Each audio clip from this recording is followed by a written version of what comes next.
Lesson 8.5, Video 2. Now what if the trinomial you're given is not a perfect trinomial?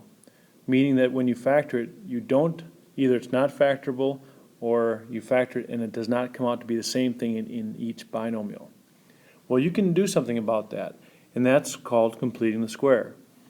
So if you were given a trinomial such as this, in this case it's a binomial, and they want you to make it a perfect square trinomial, we don't know what this is. But we can make that we know what number it is by taking this term and based on our relationship we saw earlier, you take half of it and then you square it. So half of that is a negative 12. And when you square it, you get a positive 144. So 144 would make that trinomial a perfect square. The next one, you take 28, and this should be h here, so you want to fix that. You take 28, take half of it, and then whatever that is, you square it. So 28 divided by 2 is 14. You square it, and 14 squared is 196.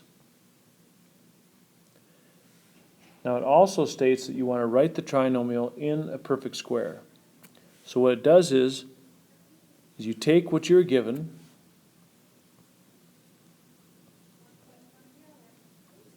and then you add the newfound value that makes it a perfect square. If you were to factor that, you would get t factors of 144 that add up to 24, that's 12. Has to be negative 24, so they're both negative. Notice they're exactly the same, which allows me to write this as one binomial squared. But for reference to the question, this is in perfect square form. And the last one, same thing, go back to that. We have h squared plus 28h plus 196. That's a perfect trinomial. If we try and factor it, we want factors of 196 that add up to 28, and that's 14 and 14. Both positive, which allows us to write it as one binomial squared. And that's where the true power lies with respect to completing the square. And this ends Lesson 8.5, Video 2.